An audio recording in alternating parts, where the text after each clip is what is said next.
En el año 1856, Haití había invadido militarmente a la República Dominicana por tercera vez con el fin de someter a los dominicanos a su gobierno dictatorial, tal como habían hecho entre los años 1822 a 1844.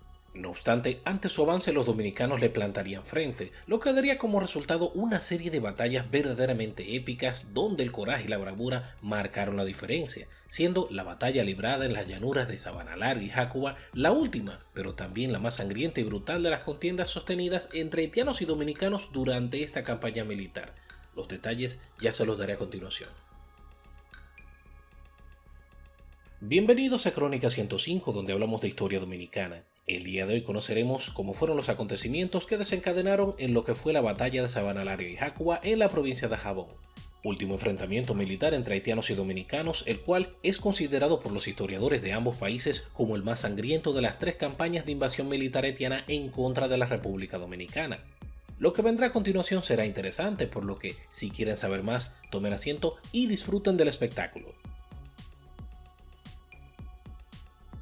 Nos encontramos en el año 1855. Para estos momentos, el general Pedro Santana Familias se encuentra como primer mandatario de la República Dominicana. Este había sido electo democráticamente en el año 1853, así que este sería su segundo mandato constitucional sobre los dominicanos. Sin embargo, la situación que atravesaba el país en aquel momento era bastante precaria, pues casi no habían recursos, la producción nacional estaba por los suelos, el dinero orgánico era escaso y los impuestos eran altísimos, cosa que mantenía en disgusto constante a los empresarios, situación esta que era aprovechada por sus enemigos para arremeter en su contra. Esto era posible verlo en el Senado, las altas esferas sociales e incluso en las publicaciones del periódico El Eco del Pueblo, que se caracterizó por resaltar los malos manejos de la administración de Santana. Aunque, como han de imaginarse, solían tener cuidado en esta parte, ya que Santana no solía recibir bien las críticas a su gobierno. Ante esta posición de crisis, el general Santana buscaría la manera de salir de esta situación. Pero mientras lo hacía, y para poder seguir manejando el Estado, secretamente hizo imprimir una gran cantidad de papel moneda, cosa que hizo más mal que bien, pues estas acciones agudizaron la crisis al provocar una inflación terrible que terminaría devaluando el peso dominicano, por lo que el presidente Santana se encontraba en graves aprietos.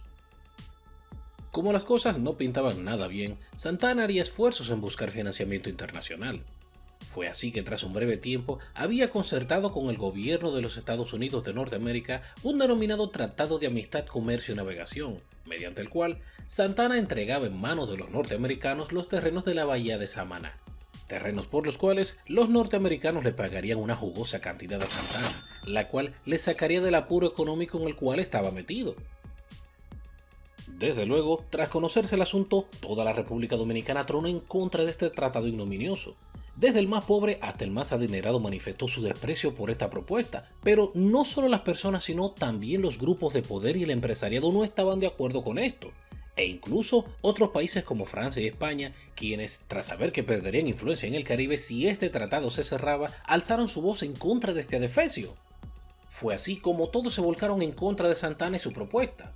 Cada uno por su parte comenzaría a presionar al gobierno dominicano de una manera tremenda para ahogar las pretensiones de Santana. Aunque el mayor daño lo haría la República de España en la persona de su cónsul, el señor Antonio María Segovia. Este presionaría de una forma tan intensa y tan acosadora que una vez terminado este conflicto provocaría el exilio del general Santana. Pero las discusiones y asuntos políticos debían esperar para después, ya que desde la frontera con Haití los reportes comenzaban a revelar actividad sospechosa de una invasión. Esto no era nada bueno. El nivel de vulnerabilidad de la República Dominicana se había hecho de público conocimiento, por lo que si las sospechas de invasión haitiana se confirmaban, las consecuencias para los dominicanos serían catastróficas, ya que en este momento Haití tenía todas las de ganar. Para bien o para mal, este rumor se extendió por toda la zona este. Eventualmente se convirtió en una preocupación y luego en una verdad confirmada. Esto tras recibir una serie de comunicaciones de las avanzadas dispuestas en las fronteras con Haití, que daban cuenta sobre una gran concentración de soldados haitianos en los poblados de Hinchi y Las Caobas, asunto que el general José María Cabral había denunciado desde hace un tiempo. Y esto no era ninguna broma, Haití estaba bien armada y venía con todo sobre los dominicanos. La justificación para legitimar la agresión por parte del presidente haitiano en aquel entonces, el emperador Faustín Solús I del Segundo Imperio de Haití, fue que los haitianos no permitirían que una nación esclavista, como lo eran los Estados Unidos de Norteamérica en aquel entonces, se establecieran en la isla. Todo esto a pesar de que el acuerdo que Santana aspiraba a firmar no pasaría de la mesa de discusiones debido a que el pueblo dominicano hizo valer su voz soberana. Pero nada de esto importaba realmente, pues no era secreto para nadie que el presidente haitiano anhelaba, codiciaba con todas sus fuerzas tener el control de toda la isla, por lo que desde hace meses estuvo buscando un pretexto válido que poder utilizar para arremeter contra los dominicanos. De hecho, su frustración era bien conocida, ya que, llevado por su ambición descontrolada, había invadido anteriormente la República Dominicana en el año 1849 con un ejército de 18.000 soldados. No obstante, fue derrotado de manera vergonzosa. El historiador haitiano Jean-Pierre Mars, en su obra República Dominicana y la República de Haití, nos explica que el emperador Soulouque, a pesar de que fue electo soberano de la República de Haití el 26 de agosto de 1849, como parte de una estratagema que tenía como fin usarlo de títere para favorecer una facción de los poderosos de Haití, se saldría rápidamente de control y doblegaría a Haití a su mando con puño de hierro. Según Mars, Soulouque se había propuesto triunfar donde otros habían fallado, motivo por el cual este organizó dos campañas militares contra los dominicanos a fin de apropiarse del territorio que una vez los haitianos tuvieron bajo dominio militar entre 1822 a 1844, por lo que la meta que Soulouque había establecido es que Haití tomara el control de la República Dominicana por la fuerza. En esta ocasión no tenía que ser igual que en 1849, donde el ejército haitiano fue derrotado por un puñado de soldados y campesinos tras intentar tomar a la fuerza el territorio de los dominicanos. Y esto era algo evidente, pues desde su última derrota estuvo fortaleciendo su ejército para cobrar su revancha. Así que, justificado o no la invasión, Soulouque preparó sus tropas, en esta ocasión superiores a los 30.000 hombres, casi el doble de soldados empleados de la última invasión, e inició la marcha a territorio dominicano. Estas eran muy malas noticias para la República Dominicana y para el general Santana, pues ciertamente el país estaba en crisis y realmente no tenía la capacidad de soportar un conflicto bélico. Sin embargo, una característica del general Santana es que no huía de ningún desafío. Así que tan pronto se confirmó la noticia de que la República Dominicana sería invadida por Haití una tercera vez, Santana solicitó al Congreso el cese de sus funciones como presidente del país para dedicarse a los asuntos de la guerra. Así que su lugar lo ocuparía el general de división Manuel de Reglamota, quien era su vicepresidente. Sin perder el tiempo, el presidente interino Manuel de Reglamota ordenaría la movilización de todo el país para su defensa el día 13 de diciembre del año 1855, declarando el país en estado de sitio, cosa que le permitía reclutar al vapor civiles entre 16 a 60 años. Por igual, todos los regimientos y comandancias del país fueron llamados a las armas. Como en aquel entonces el ejército dominicano no contaba con suficientes soldados para hacer frente al enemigo, se instalaron con mucha premura campos de entrenamiento militar, en los cuales se inició un adiestramiento muy acelerado en el uso de las armas y técnicas de combate a los nuevos reclutas, quienes resultaron ser en su gran mayoría simples campesinos de diversas zonas, pues, como ya habíamos mencionado antes, el ejército dominicano no era muy grande y hacían falta soldados. Pero mientras las tropas se preparaban, Santana, comandante en jefe del ejército dominicano, se trasladó a la ciudad de Asua, donde estaba el comando de operaciones militares. Sería desde aquí donde coordinaría todos los movimientos para la defensa del territorio dominicano. A su vez, el día 14 de diciembre de ese mismo año, el presidente interino Manuel de Regla dio a conocer una proclama que fue difundida por todo el territorio dominicano, en el cual estableció que entre Haití y República Dominicana era imposible la unión. Pero, si somos sinceros, la escena no era precisamente la mejor, pues tal como había acontecido en el año 1849 tras la segunda invasión haitiana, el país sería defendido una vez más por un ejército de campesinos que marchaban descalzos, sin disciplina militar, mal armados, mal alimentados y viajando en marcha forzada, los cuales, tras recibir apenas unos 4 días de instrucción en combate, fueron sacados del campo de entrenamiento y puestos en marcha al campo de batalla. No hubo distinción entre ellos, pues el compromiso de defender la patria era colectivo, por lo que negros, blancos y mulatos por igual avanzaban al mortal encuentro, pues todos eran dominicanos y todos irían a defender su país. A pesar de saber que darían la cara a la muerte, esto no les amedrentaba, ya que no pelearían solo por su patria, sino que también lucharían por sus familias, por sus amigos y por su honor. Sería así que en poco tiempo, al comando de Azua, acudieron prestos a dar la pelea a los valientes hombres que componían los regimientos de infantería al mando del coronel José María Pérez Contreras y Juan Ciriaco Fafa, la brigada de artillería, la cual estaba a las órdenes del coronel José Lejer. También encaminaban sus pasos al campo de batalla las tropas de la provincia del Este, los batallones de San Cristóbal y Baní y de otros tantos rincones de la República Dominicana. Mientras tanto, Santana ya había sido alertado por los exploradores que el enemigo se encontraba en movimiento, por lo que tan pronto los soldados hicieron su llegada al comando de Azua, explicó a sus generales que la pelea sería dura y desigual, así que habría que darlo todo. Por su lado, el ejército haitiano ya había penetrado ventajosamente en el territorio dominicano, por lo que se encontraba en marcha hacia sus objetivos. Y presten atención, pues de aquí en adelante entramos en materia. La primera columna del ejército haitiano había hecho su entrada por el sur, en dirección a la ciudad de Neiva. Este grupo estaba dirigido por el general Pierre Rivière Garat, conocido como el Duque de Loganda. Contra estos, Santana envió a su encuentro una columna de soldados al mando del general Francisco Sosa, quienes en gran desventaja chocaron contra los haitianos el 22 de diciembre de 1855 en la llamada Batalla de Cambronal, en las inmediaciones de lo que hoy es conocido como Galván, municipio de la provincia de Bauruco, a unos 10 kilómetros del pueblo de Neiva. Esto en una lucha muy ruda, donde los dominicanos vencieron apenas con 400 hombres a una semidivisión de 6.000 soldados haitianos por medio del coraje y el ingenio. De esta batalla ya hemos hablado largo y tendido en este canal, por lo que si quieres más detalles te dejaremos el enlace por aquí y en la descripción.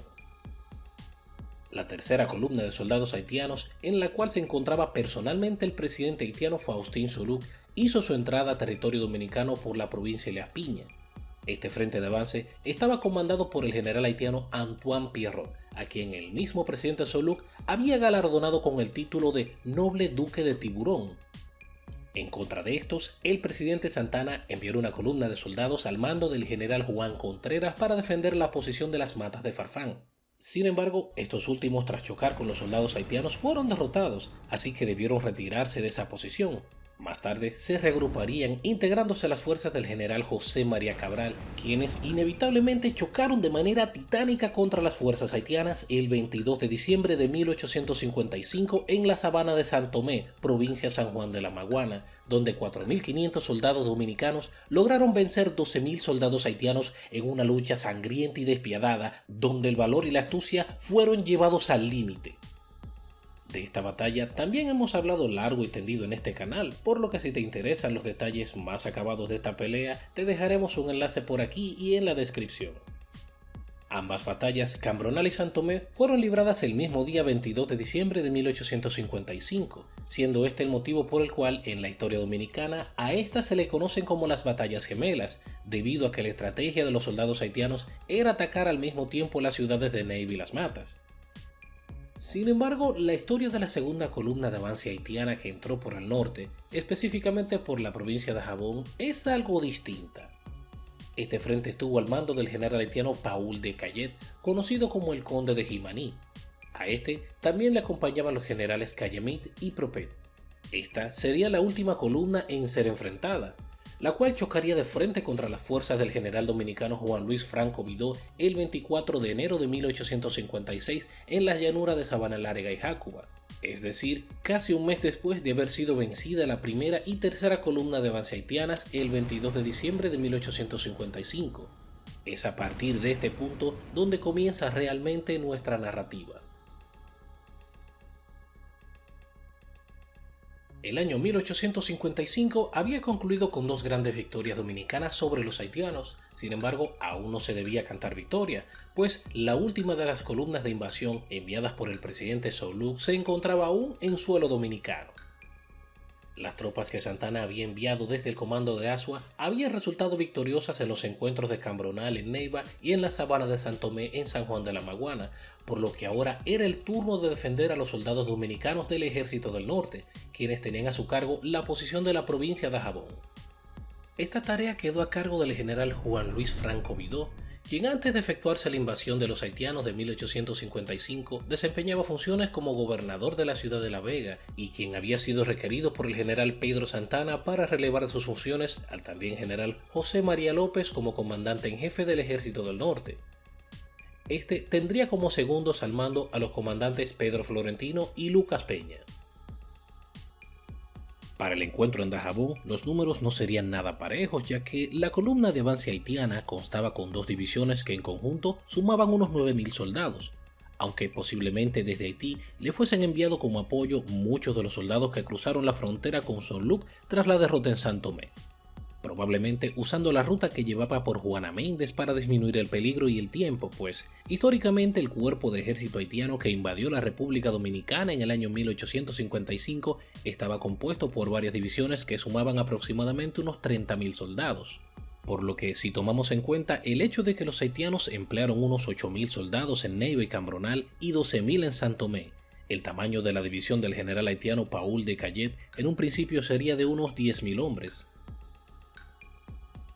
Por otra parte, y del lado de los dominicanos, el ejército del norte estaría compuesto apenas por unos 7.000 hombres en total, aunque autores como el doctor Max Ricardo Román colocan esta cantidad en unos 6.000 soldados. Pero hay algo más que deben saber, y es que manejar el ejército dominicano del norte fue una labor agotadora, pues, como han de recordar, no todos los presentes eran realmente soldados profesionales, sino campesinos que el presidente provisional Manuel de Regla Mota arrojó contra su voluntad para que defendiesen el país de la invasión de los haitianos, por lo que dentro de sus filas varias cosas sucedieron. Primeramente fue registrado que un puñado de soldados desertó de las filas dominicanas y huyó perdiéndose entre los montes para no tener que enfrentar a lo que muchos consideraban una muerte segura a mano de los haitianos. Igualmente, la indisciplina entre sus miembros era constante, ya que muchos de los combatientes no estaban acostumbrados a seguir órdenes y hacían caso omiso a muchas de las indicaciones, por lo que ignoraban los toques de queda y se pasaban de una unidad a otra por las noches. Sobre esta falta de disciplina, el general José María López, miembro del Estado Mayor del Ejército del Norte, dirigió una comunicación el 8 de enero de 1855 a los coroneles Jerónimo de Peña y Nicolás Minaya, donde les reprendió severamente, ya que a sus oídos había llegado información sobre la falta de disciplina y de control que tenían sus hombres. En dicha comunicación explica el alto oficial que su accionar vulneraba la seguridad de las columnas de defensa, dando órdenes de arrestar a todo aquel que no obedeciera a los lineamientos, a la vez que le hacía responsable de todas las consecuencias que pudiesen derivar de su mal manejo. Como ya sabemos, esta columna de defensa estaba conformada por hombres del Ejército del Norte. De estos en la marcha, unos 5.500 habían llegado a la posición fortificada de Talanquera, punto estratégico para las tropas dominicanas, mientras que a su vez unos 1.500 hombres se establecieron estratégicamente en el puesto de avanzada del Llano, el cual estaba ubicado a unos 5 kilómetros de esa posición. Como es de rigor, una vez establecidos, los altos mandos dominicanos mantenían constantemente en movimiento múltiples patrullas de avanzada recorriendo las proximidades en busca de actividad haitiana. Sin embargo, los haitianos no eran tontos, pues hacían lo mismo que los dominicanos. Y no es de extrañarse, pues usar exploradores antes de iniciar un enfrentamiento era una táctica militar clásica de la época, pues la información sobre el terreno era vital para sus operaciones. De hecho, los haitianos estaban tan bien informados de los movimientos de los dominicanos que el general haitiano Paul de Cayet, jefe del eje invasor, sostuvo una reunión con el alto mando comprendido por el también general Cayemit y el general Propete. Esto para determinar el movimiento que harían. En esta reunión, de Cayet y Propete eran del parecer de esperar un poco más antes de iniciar el ataque contra los dominicanos. Sin embargo, Cayemit difería de ambos, pues este sugirió un ataque con todo lo antes posible sobre la posición de los dominicanos.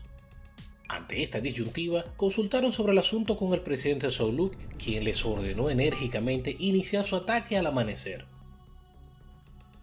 Según comunicación oficial remitida por Ambrosio Montero, miembro de una de las unidades de reconocimiento dominicanas al general en jefe de la frontera sur, cuenta que el día 7 de enero, en horas no establecidas, al llegar a la demarcación conocida como El Junquillo, se toparon con una unidad de reconocimiento haitiana de unos 8 a 10 hombres que recaudaba información del entorno, a los cuales arremetieron a tiros para neutralizarlos, no obstante, estos lograron escapar. Esto fue un mal movimiento por parte de los dominicanos, pues Esta información, aunada a las demás aportadas por los otros equipos de exploración enemiga, permitieron al ejército haitiano de esa columna establecer que no estaban tan lejos del ejército dominicano como se pensaban, pues habían tenido el primer contacto con sus exploradores. Según la obra Manual de Historia de Haití del Dr. J.C. Dorsainville del año 1952, emitida en Puerto Príncipe, Haití, se puede establecer que a raíz de lo antes contado, el eje de avance haitiano tras movilizarse se estableció en dirección suroeste de la Sierra de Jácuba, es decir, en la parte llana y despejada de la sabana del mismo nombre. Desde allí se dividiría en dos frentes. El primero al mando del general Cayemit, quien desde aquí marcharía unos 3 kilómetros con sus hombres para posicionarse en el paso de arriba de Macabón. Mientras tanto, la segunda columna al mando del general Propet avanzaría una distancia más larga de unos 6 o 7 kilómetros para alcanzar el frente de Sabana Larga. De manera que ambos, tras saber la ubicación de las tropas dominicanas, atacarían de manera simultánea a las tropas contrarias, y teniendo en cuenta que sus hombres y armamento eran superiores, la victoria era prácticamente segura. Para el día 22 de enero, un grupo de reconocimiento dominicano observa desde su escondite y a una saludable distancia cómo una enorme cantidad de soldados haitianos se dirige a golpe de tambor a la posición de los dominicanos. Sin embargo, luego del evento pasado el día 7, esto era algo de esperarse, por lo que presurosos los exploradores dominicanos arreciaron el paso y retornaron al comando de Talanquera, donde informaron a los generales a cargo que 2 divisiones completas de soldados haitianos fuertemente armadas se aproximaban de forma muy comprometedora a esta posición.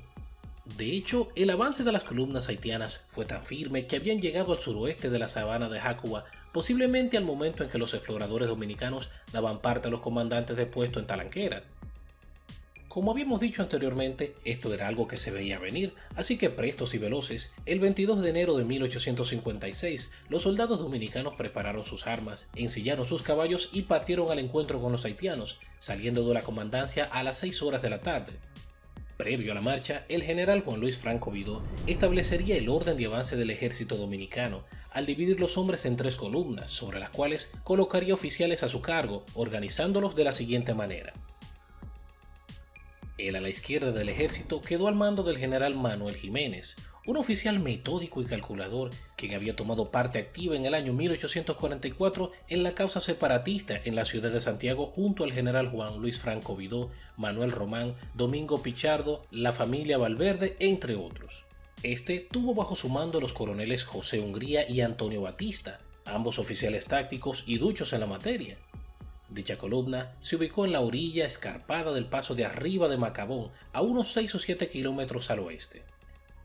El ala derecha del ejército estuvo cubierta por los soldados al mando del general Pedro Florentino, un hombre de valor probado quien se inclinaba por la posición baecista.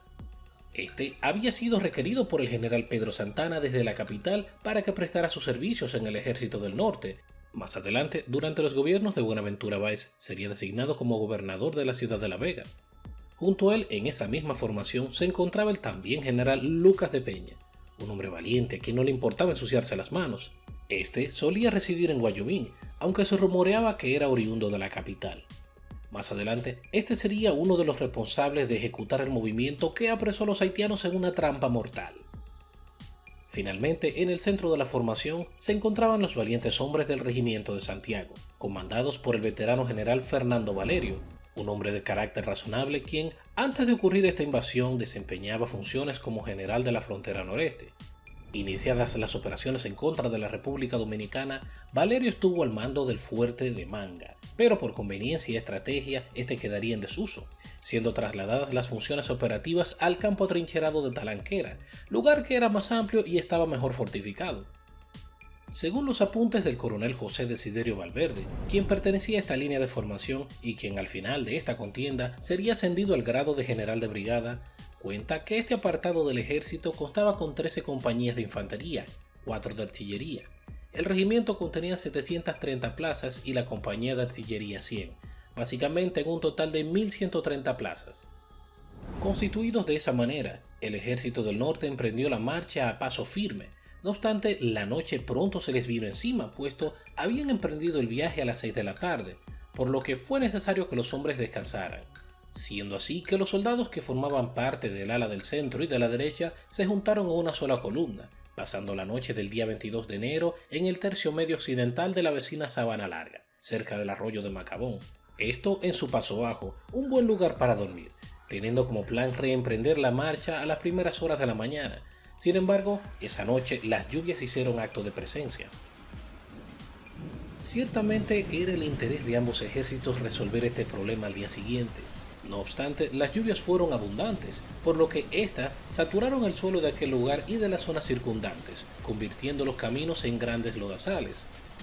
Ante este escenario, ni los haitianos ni los dominicanos se encontraban en posición de entablar un enfrentamiento, debido a que el suelo se había tornado resbaladizo y fangoso. Esto era algo que imposibilitaba el correcto desenvolvimiento de las actividades bélicas. No era sabio entablar una pelea en estas condiciones, pues se corría el peligro de que la pólvora a ser usada en las carabinas se mojara, que las ruedas de los cañones se atoraran, que los caballos se atascaran o que los hombres resbalaran por el lodo y se lesionaran en la marcha antes de entrar en combate, asunto que no convenía a ninguno de los ejércitos. Así que para evitar estos contratiempos, ambos ejércitos permitieron que el sol del día 23 de enero hiciera su trabajo y afirmara el suelo en el cual las tropas caminarían. El encuentro oficialmente tendría lugar el jueves 24 de enero de 1856, esto cuando una columna haitiana de unos 8.000 soldados, al mando del general Cayemit, había llegado al lugar donde se encontraba la facción del ejército dominicano, formado por 1.500 soldados y comandada por los oficiales José Hungría y Antonio Batista, pues estos habían iniciado su marcha a muy tempranas horas de la madrugada, así que para las 6 horas de la mañana ya se encontraba muy cerca de la posición de los soldados dominicanos depuestos en el paso de arriba de Macabón. Sin embargo, los dominicanos les estaban esperando, por lo que cuando los centinelas dieron la voz de alerta y todos fueron llamados a las armas, los soldados del ejército del norte no tardaron en estar prestos para la pelea. Ante la rápida movilización de los dominicanos, los haitianos tomaban la clásica formación de cuadros frente a los dominicanos.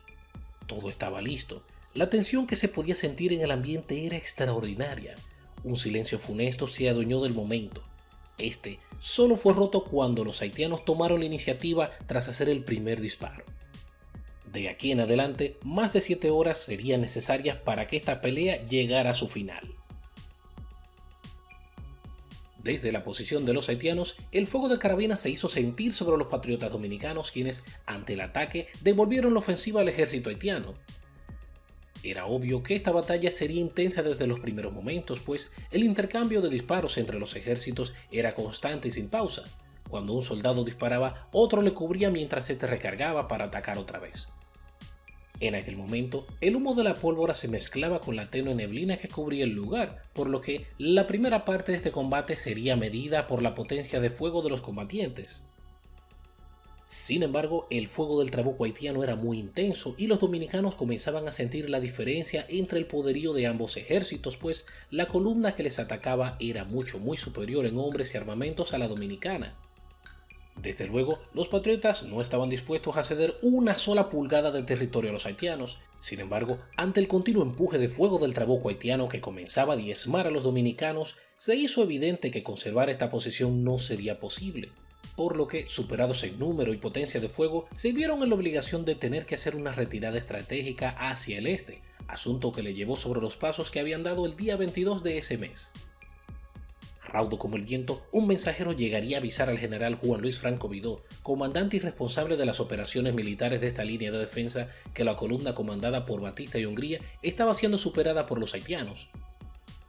Esto era muy malo, si no se actuaba rápido todos morirían, así que tras convocar una muy breve reunión con su estado mayor, en las cuales solía estar presente el coronel Valverde por ser uno de los comandantes más experimentados, se resolvió enviar refuerzos para auxiliar a sus hermanos de armas. A dichos fines, y al no estar tan lejos, fueron enviados los cazadores de Santiago, el batallón cívico de Jácuba al mando del coronel Nicolás Minaya, un cuerpo de tropas cívicas de La Vega al mando del general Manuel Mejía. Juntos componían una fuerza de 500 hombres, quienes fueron guiados al lugar de la batalla por el teniente Benito Monción, gran conocedor del terreno, por lo que estos literalmente volaron en socorro de sus compañeros. En un tiempo récord, los refuerzos dominicanos encontraron a sus compañeros mientras emprendían la retirada, habiendo perdido a varios hombres en el proceso. Sin embargo, el coronel Minaya, quien dirigía los refuerzos, les inspiró coraje, recordándoles lo que pasaría a sus familias si los soldados haitianos los derrotaban en esa batalla. que esa era su tierra y que nadie se las iba a quitar, que primero era preferible morir dando la pelea que volver a estar bajo el yugo dictatorial de los haitianos.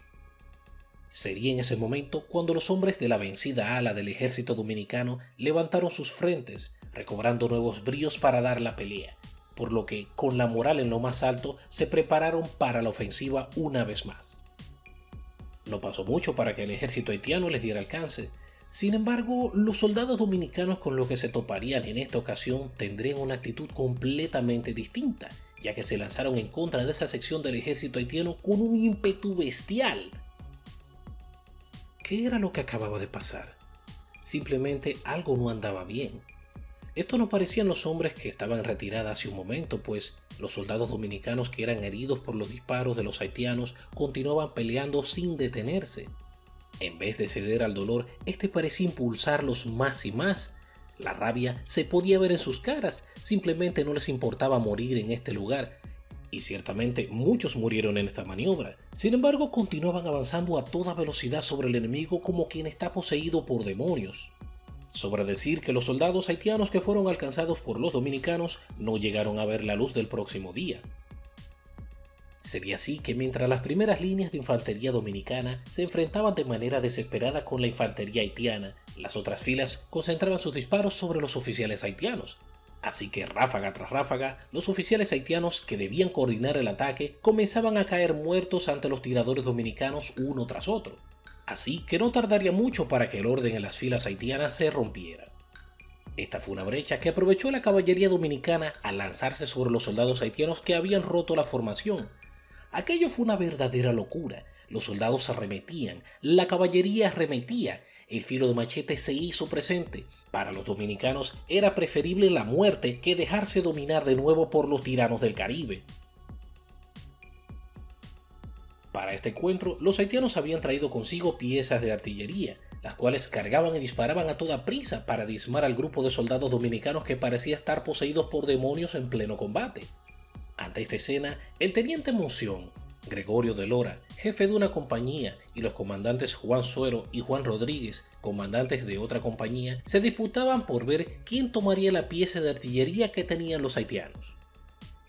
El primero en arremeter contra el cañón sería el comandante Rodríguez, quien al intentarlo la primera vez fue rechazado por el fuego enemigo, ya que esta pieza estaba bien custodiada por soldados.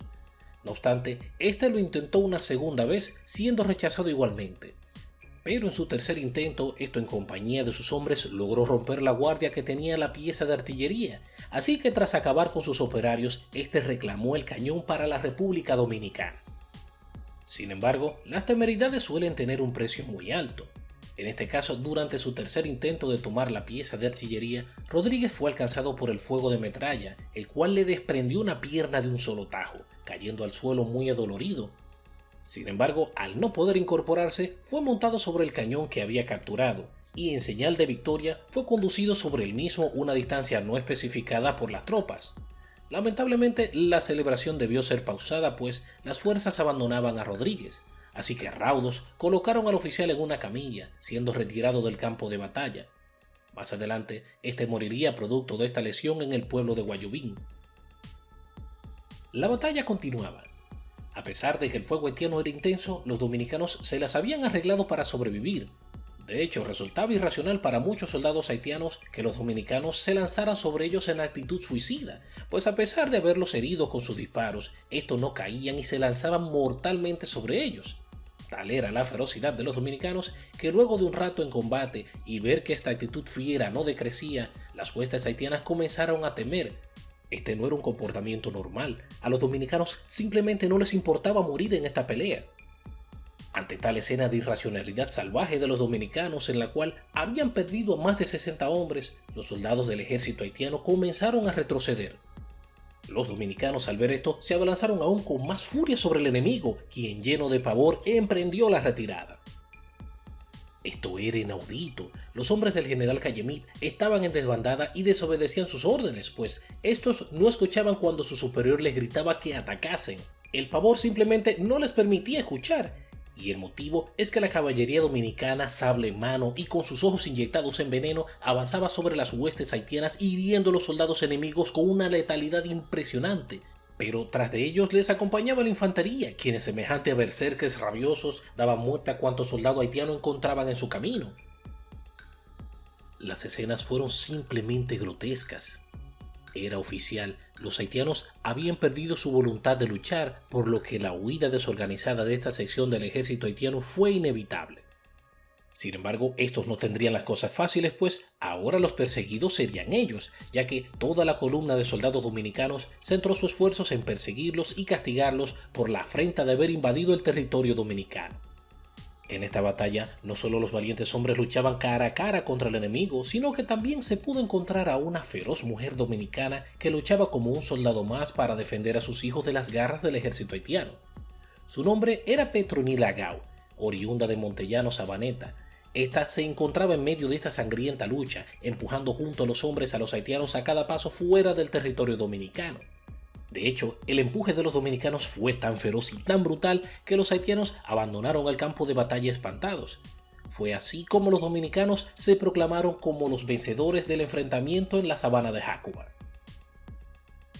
Aunque la cosa no terminaría ahí, pues los dominicanos persiguieron a los derrotados y aterrorizados haitianos unos 7 kilómetros, cosa que les hizo retroceder sobre sus propios pasos. Sin embargo, aproximadamente entre las 12 y la 1 de la tarde, el contingente militar dominicano que perseguía a la derrotada columna haitiana detuvo su persecución al escuchar el estrujante sonido de una batalla que se libraba cerca de su posición.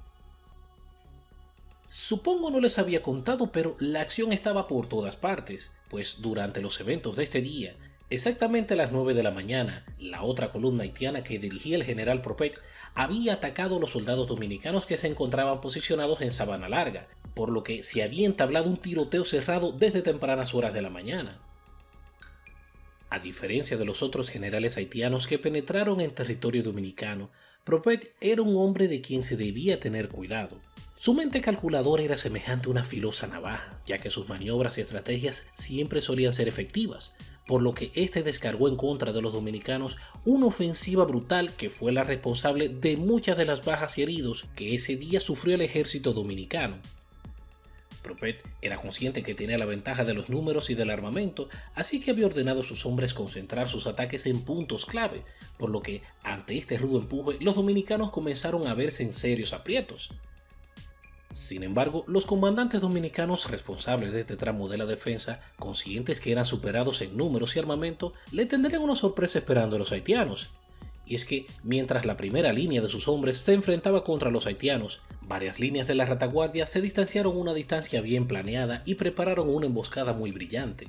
Esta consistió en que una buena cantidad de soldados dominicanos se ocultaría furtivamente entre la alta hierba del campo, todos tumbados de panza al suelo.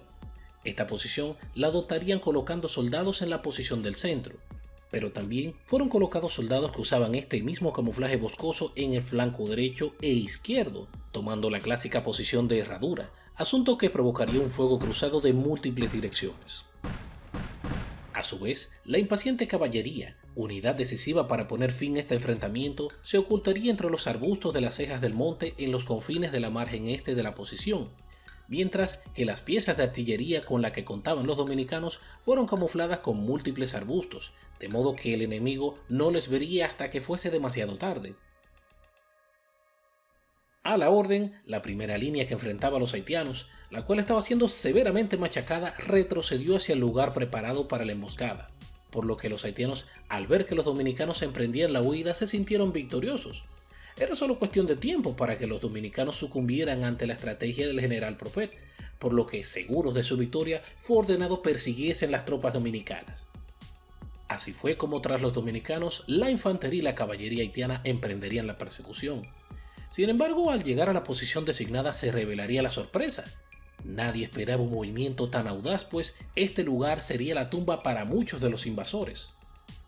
De repente, de todas partes las balas llovían sobre los haitianos. Aquello fue una verdadera carnicería. Los haitianos no tenían un punto de referencia claro al cual atacar, pues estaban siendo fulminados desde todas las direcciones, excepto desde la retaguardia, por lo que, ante la sorpresa, los soldados enemigos comenzaban a caer muertos por docenas, mientras que a la distancia, las piezas de artillería dominicana que se encontraban estratégicamente colocadas comenzaban a abrir fuego sobre el enemigo, de modo que la artillería comenzaría a hacer los pedazos con una gran facilidad. Las cosas se le habían salido de control a los haitianos, pues habían caído en una trampa semicerrada y se encontraban en serios problemas. Pero tal como habíamos dicho anteriormente, el general Propet no era ningún alcahuete. Tras identificar la posición de las piezas de artillería dominicana, enviaría a varios grupos a tomarlas, ya que éstas estaban haciendo pedazos a sus hombres. Aunque el asunto estaría algo difícil, pues para lograr sus objetivos, los soldados haitianos primero debían superar las líneas de infantería dominicanas. No obstante, una orden es una orden, así que los hombres salieron tras sus objetivos. En el camino, la mayoría caería víctima del fuego de metralla, logrando un grupo aproximado de unos 10 hombres acercarse lo suficiente. Y ciertamente demostraron un valor digno de un gran soldado al arremeter contra los soldados quisqueyanos. Sin embargo, este grupo fallaría en su objetivo, cayendo muertos producto del fuego de carabina dominicana. Es en este momento en el que todos los soldados que se encontraban camuflados revelan su presencia con una lluvia de fuego unísona sobre los haitianos, dando muerte a una gran cantidad de soldados en el ataque. La descarga de fusilería dominicana continuaba sobre los haitianos, quienes, a pesar de estar casi completamente rodeados, continuaban dando la pelea. No obstante, ante el empuje de las fuerzas dominicanas, muchos soldados haitianos rompieron la formación, desertando en el momento y echando a correr por los montes cercanos a la retaguardia para salvar sus vidas, mientras que otros intentaban responder al fuego dominicano. Sin embargo, este encuentro era insostenible. Realmente no importa cuántos hombres o equipo tengas, si tu posición es rodeada por el enemigo, tu derrota es casi segura. Ante esta máxima de guerra, los haitianos comenzaban a retroceder. Aquella posición era una trampa mortal que le había costado la vida de más de 300 hombres. Aún tenía la opción de retirarse, reagruparse y volver a contraatacar, y así obtener la victoria, por lo que la retirada de esa posición fue ordenada como un movimiento táctico. En aquel momento eran aproximadamente las 12 del mediodía o la 1 de la tarde. Sin embargo, para su mala suerte o simplemente por casualidad de la vida, justo a esas horas, la columna que comandaban los coroneles José Hungría y Antonio Batista, la cual había derrotado a la columna haitiana que dirigía el general Cayemit en la sabana de Jácuba, se encontraba en labor de persecución de sus enemigos. Sin embargo, al escuchar el potente sonido de las detonaciones de los disparos de las carabinas y de la artillería cerca a Sabana Larga, la cual tenía cercanía con la sabana de Jácuba, comprendieron que sus compañeros estaban peleando con la otra columna haitiana, por lo que cesaron la persecución en la que estaban enfrascados y acudieron raudos al lugar de la batalla. Ya se podrán imaginar, para el ejército haitiano fue una tremenda sorpresa el ver que desde su retaguardia, una columna dominicana de infantería y de caballería se abalanzaba sobre ellos rápidamente entre gritos, toques de corneta y tambores, y que para peor de sus males, un segundo grupo de caballería del frente con el cual estaban peleando, que se había ocultado en las cejas del monte, salió disparado sobre ellos en ese momento. Todo esto mientras el fuego de mosquete dominicano se cernía sobre ellos y la artillería seguía machacando a sus hombres. Fue inevitable que el pánico se apropiara de los invasores en ese momento. Esto fue jaque mate. Bien lo dicen los grandes estrategas de la historia militar: nunca te dejes rodear por el enemigo. Y esto fue exactamente lo que ocurrió aquí. Los haitianos habían sido completamente rodeados por las columnas del ejército dominicano, quienes arremetieron en su contra con la rabia de un animal salvaje. Lo que pasaría a continuación sería una masacre brutal como nunca se había visto en la isla de la Hispaniola. Los muertos caerían por docenas, muchos aniquilados a fuego de carabina, por el impacto de una bala de cañón o por el filo de un agudo sable dominicano. Esto simplemente era el fin.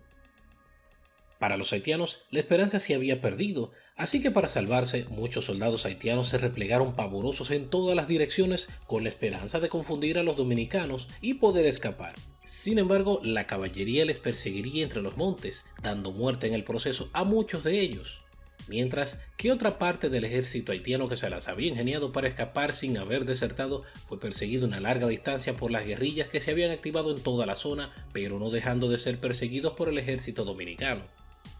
Esta persecución continuaría hasta llegar al Cerro de la Plata, el cual se encuentra al oeste a unos 5 kilómetros de Sabana Larga. Aquí el general Propet tuvo un corto tiempo para reorganizarse, por lo que en este punto montó una resistencia que, dado sus números, les tomó varias horas romper a los dominicanos. No obstante, sus esfuerzos fueron en vano, pues con la llegada de los refuerzos comandados por Hungría y Batista, mantener esta contienda sería imposible. No por la cantidad de soldados con la que contaban los dominicanos, sino por la manera tan feroz y salvaje con la que estos peleaban.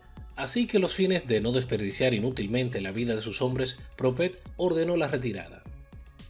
Pero su retirada no sería tan sencilla, pues los generales Florentino y Peña, hábiles conocedores de la zona, arreciaron el paso por las orillas de los cerros de Jácuba, así que salieron a su encuentro de manera sorpresiva por su retaguardia en la Sierra Oeste. Una vez más, el pánico se apoderaría de los haitianos, quienes, desesperados, dejaban caer sus bagajes de guerra al ver la caballería dirigida por los generales Valero y Polanco, sable en mano, acometer en su contra. Fue aquí donde otra gran cantidad de soldados haitianos serían aniquilados.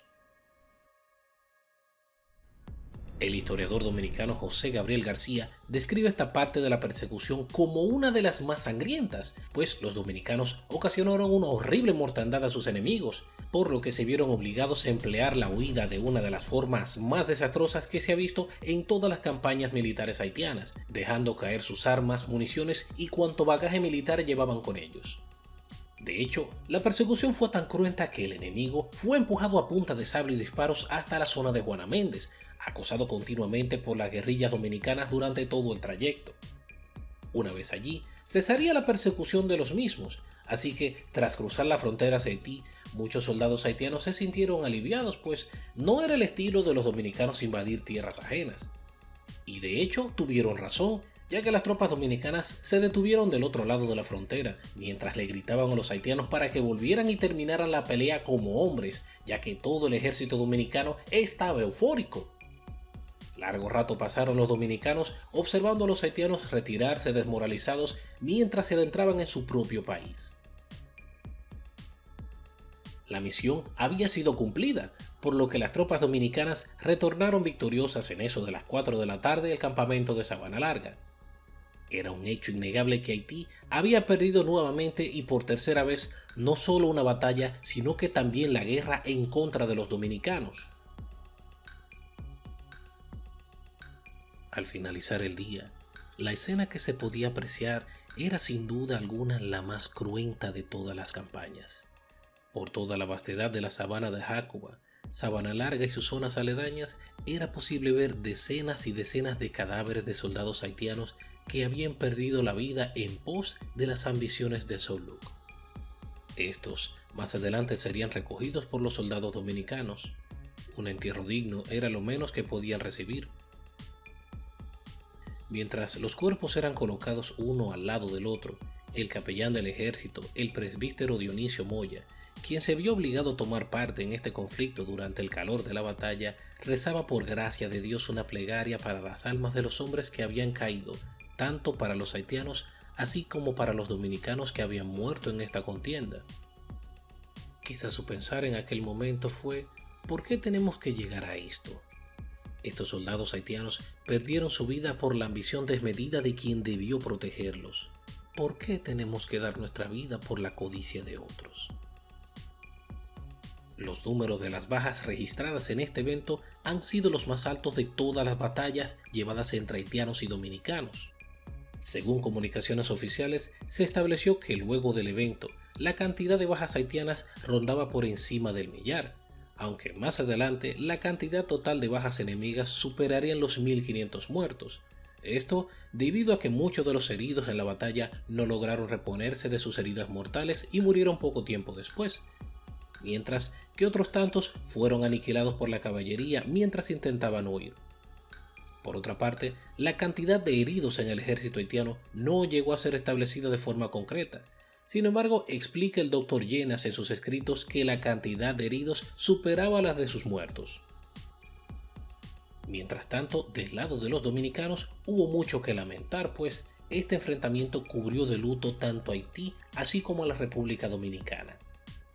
En un principio se contabilizarían 25 bajas dominicanas, sin embargo, eventualmente se recogieron los cuerpos, la cantidad aumentaría, y tras sumar los soldados que murieron posteriormente a la batalla a causa de las heridas, la suma total de bajas dominicanas ascendería a 236 muertos.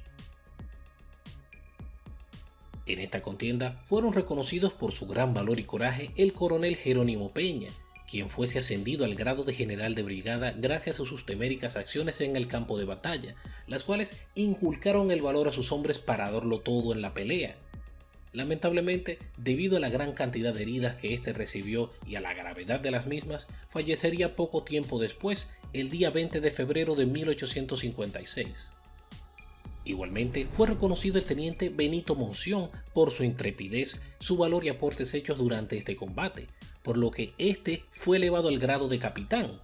Más adelante, sería ascendido varias veces hasta llegar al rango de general, convirtiéndose eventualmente en una de las espadas más destacadas durante las luchas restauradoras. También fue reconocido el entonces capitán Salcedo, quien por sus logros en el combate fue ascendido al grado de comandante. Ahora bien, el botín de guerra reclamado por los vencedores, según el registro oficial de 1856, consistió en 2 cañones, los cuales uno le fue arrebatado a la columna del general Callemit y el otro a la columna del general Propet. 2 banderas haitianas, una gran cantidad de mulos y caballos, varios centenares de prisioneros, equipos de campaña, provisiones, una gran cantidad de fusiles tomados de las cajas que dejaron en su huida los haitianos, más lo que le fueron retirados a los cadáveres de los soldados caídos, pólvora, medallas e insignias oficiales de varios tipos que fueron tomadas a modo de trofeo, entre muchas otras cosas. Por su lado, el historiador dominicano Manuel Ubaldo Gómez Moya destaca en sus anotaciones las palabras del señor Pepe Espinosa, un soldado dominicano que llegó a tomar parte en la batalla de Sabana Larga. Este nos narra que, terminada la pelea, los soldados dominicanos volvieron triunfantes a la ciudad.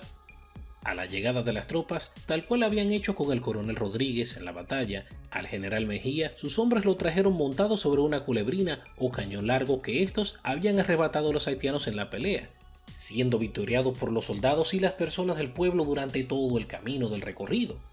Por igual, el padre Moya, quien había estado junto a los hombres, regresó junto a los combatientes vistiendo un kepis que perteneció a un conde o a un duque de la corte del emperador Sauluk que había muerto en batalla. Durante este evento bélico, los dominicanos habían hecho presos una gran cantidad de soldados haitianos, quienes, tras ser interrogados, confesarían el motivo real por el cual los haitianos, a pesar de ser más y estar mejor armados, no pudieron vencer a los dominicanos. Según comunicación oficial de fecha 28 de enero de 1856 del comandante Mayol, jefe superior militar de la provincia de Santiago, enviada al ministro de Guerra, revela que muchos de los prisioneros, tras ser interrogados sobre los motivos que le impulsaron a ir a la guerra contra los dominicanos, confesaron que realmente no tenían la intención de invadir la República Dominicana ni de pelear. Explican que estos obraron en contra de su voluntad, pues fueron obligados por sus autoridades a tomar las armas, ya que a modo de chantaje sus parientes eran encarcelados y eran amenazados con la muerte si se negaban a pelear.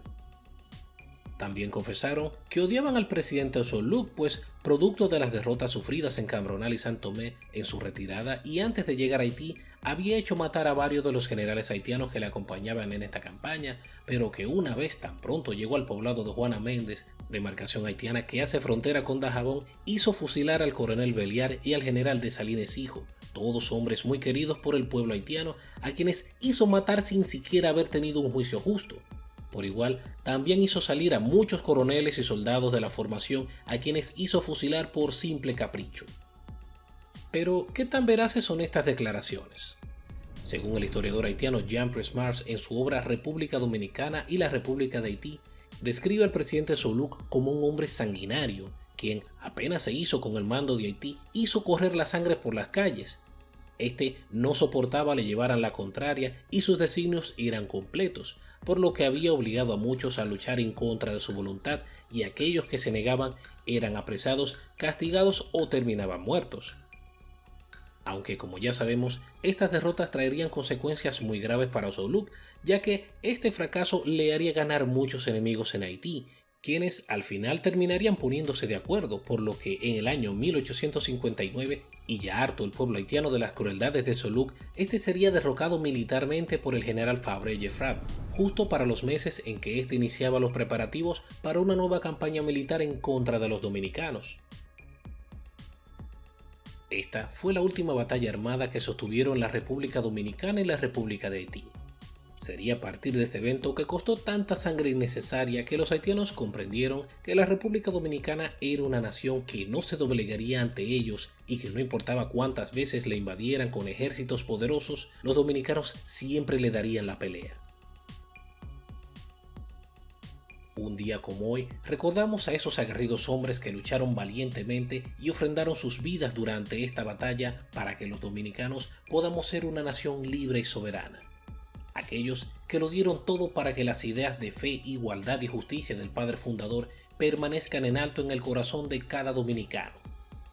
Un día como hoy, damos gracias a Dios que nos ha permitido levantar en alto nuestro lienzo tricolor y poder decirle al mundo: soy dominicano y esta es mi bandera. ¡Viva la República Dominicana! Y hasta aquí nuestras curiosidades por el día de hoy, esperando que haya sido de su agrado. Yo soy Héctor y nos veremos en una próxima entrega. Hasta pronto, compañeros.